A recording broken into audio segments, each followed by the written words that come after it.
India operates 7 nuclear stations with 24 active nuclear power plants. But why are the United States of America and Germany suddenly racing to deepen partnerships with India's nuclear energy and green hydrogen sectors? Is it after India became the first country in the world to use nuclear energy power to generate hydrogen fuel that was at Kalpakkam nuclear power plant in Tamil Nadu? In fact, India is targeting a staggering 100 gigawatts of nuclear power by 2047, led by the Kudankulam nuclear power project in Tamil Nadu, which alone generates 6,000 megawatts of power. In partnership with Russia, 2 additional units are expected to begin function in 2027 and 2 more in 2028. Now the United States also wants in. Nearly 650 kilometers away from Kudankulam lies Kalpakkam nuclear power plant, which hosts India's first indigenous 500 megawatt fast breeder reactor, which achieved criticality on the 6th of April this year, making India only the second country in the world to achieve this milestone, ahead of the United States or France and even China. With the world's largest thorium reserves, India is set for one of the biggest nuclear revolutions in history. So now Washington is moving fast to engage with India's new Shanti nuclear framework, while Germany is looking towards India as a potential source to import green hydrogen for its own clean energy ambitions. Let's get into it. American Ambassador to India Sergio Gore recently held discussions with India's Department of Atomic Energy Secretary. The US Embassy in India wrote on X. Ambassador Sergio Gore spoke with DAE India Secretary Ajit Mohanty ahead of his forthcoming travel to the United States. Our nations are working closely together to advance civil nuclear capabilities and partnerships. Nearly 20 US nuclear energy companies have visited India this year alone after the fast breeder reactor breakthrough in Kalpakkam nuclear plant. Now the US nuclear industry will submit detailed recommendations to India on the draft Shanti Act rules, which open the country's nuclear energy sector to private companies and foreign collaborations. Given the global oil crisis amid the West Asia war, nuclear energy presents the safest bet to power India's rise to become the third biggest global economy. The US-India Strategic Partnership Forum, or the USI-SPF, shared on social media. USI-SPF is coordinating a comprehensive industry submission to the Department of Atomic Energy, Government of India, by the September 4th deadline. Ambassador Sergio Gore added, "The United States is charting the future of energy security, and India is one of our consequential partners." USI-SPF also held a virtual meeting with senior leaders from the Indian nuclear industry. In focus was Shanti Act regulations, key provisions of the framework, private sector entry into nuclear energy, licensing process, nuclear liability rules, project structuring, and industry concerns and feedback to the Indian government. But it's not just America. Germany is eyeing India's green hydrogen fuel manufacturing capabilities. Germany relies on green hydrogen to reach climate neutrality by 2045.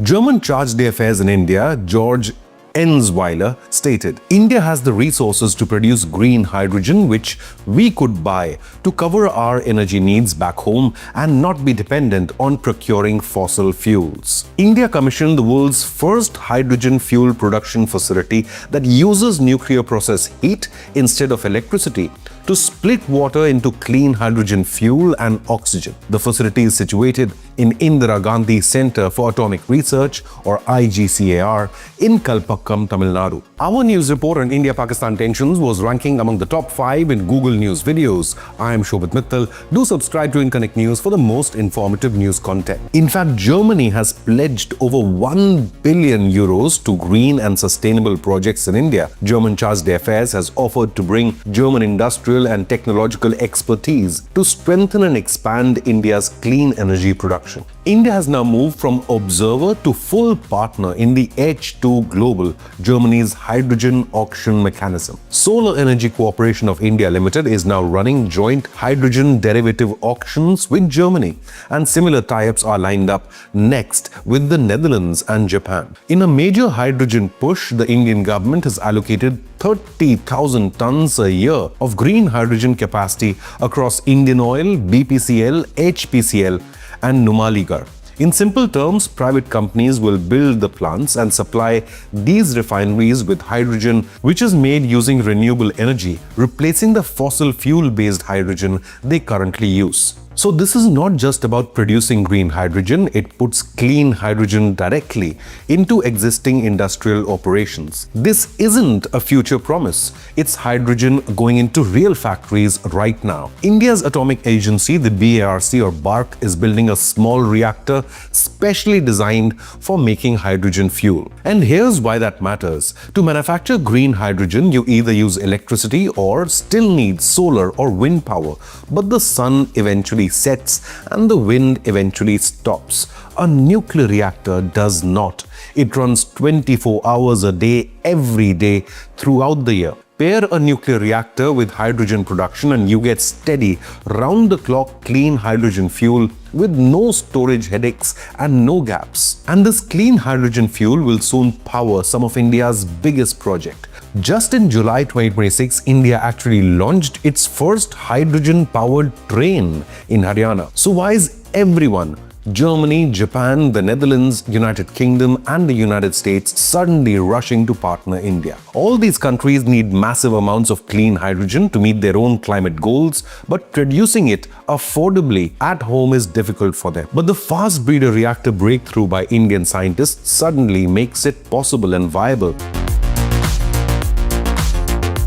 Now India is opening its nuclear program to billions of dollars in partnerships. India is poised to become a major global supplier of clean hydrogen fuel. Netherlands and India signed a 5-year strategic partnership roadmap 2026-2030 in The Hague in May, including plans for a green hydrogen corridor linking Indian production directly to European markets. Japan is also joining the H2Global auction framework alongside Germany and the Netherlands. The UK-India hydrogen relationship isn't new. A standards partnership workshop on hydrogen safety ran back in February 2025, and as recently as 2026, India and the UK held a joint conference specially on hydrogen safety regulations, thus moving this relationship from paperwork MOUs towards technical standards. Union Minister Dr. Jitendra Singh has laid out a roadmap for self-reliant and globally competitive nuclear energy ecosystem.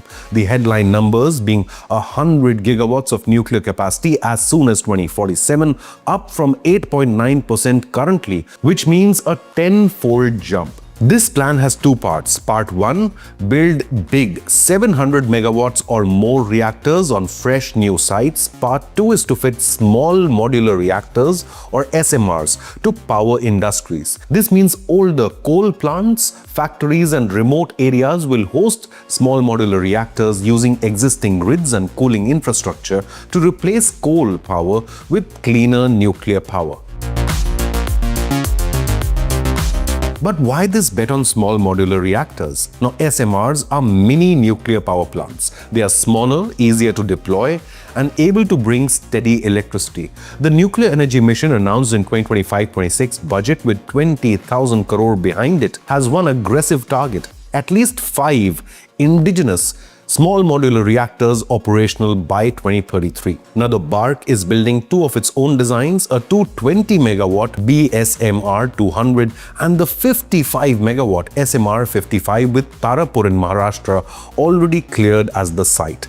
Tarapur's dormant nuclear units are also being brought back online after years. There's even a smaller reactor in the pipeline explicitly built to generate hydrogen fuel, a high-temperature gas-cooled reactor of up to 5 megawatts only, designed to be coupled with a thermochemical cycle to produce hydrogen, nuclear power, and green hydrogen fuel. India now projects peak electricity demand to reach 300 gigawatts as soon as next year.